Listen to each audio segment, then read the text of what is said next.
మొదటగా ఈ పవిత్ర శ్లోకాన్ని భగవద్గీత అధ్యాయము 1 శ్లోకము 14ను పరిశీలిద్దాం. కురుక్షేత్ర సంగ్రామం ప్రారంభమయ్యే ముందు కౌరవ సైన్యం తమ శంఖాలను పూరించింది.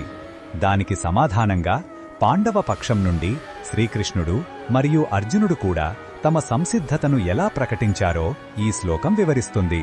మొదటగా ఈ పవిత్ర శ్లోకాన్ని భక్తితో విందాం.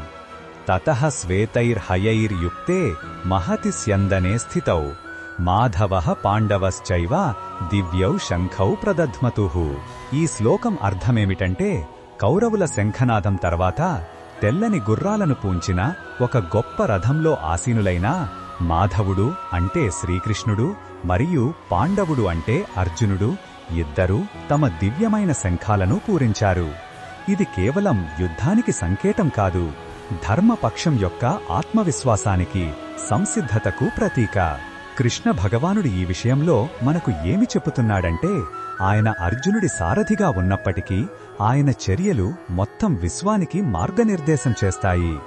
ఆయన శంఖాన్ని పూరించడం ద్వారా ఈ యుద్ధం ధర్మబద్ధమైనదని, దానికి తన సంపూర్ణ మద్దతు ఉందని సూచిస్తున్నాడు.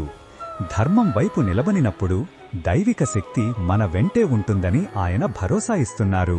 ఈ బోధనను మన దైనందిన జీవితంలో ఎలా ఉపయోగించుకోవచ్చంటే, మనం కష్టాలను, అన్యాయాన్ని ఎదుర్కొన్నప్పుడు భయపడకూడదు. మన అంతరాత్మ అనే కృష్ణుడి మార్గదర్శకత్వంలో ధర్మమనే రథంపై నిలబడాలి. మన సత్యనిష్టను, మన ఆత్మవిశ్వాసాన్ని ధైర్యంగా ప్రకటించాలి. కౌరవుల శబ్దానికి పాండవుల శంఖనాదం ఎలా సమాధానమిచ్చిందో అలాగే మనము అధర్మానికి ధైర్యంగా ఎదురు నిలవాలి. మరిన్ని భగవద్గీత శ్లోకాల అర్థాన్ని తెలుసుకోవాలంటే మా తదుపరి వీడియోలను తప్పకుండా చూడండి.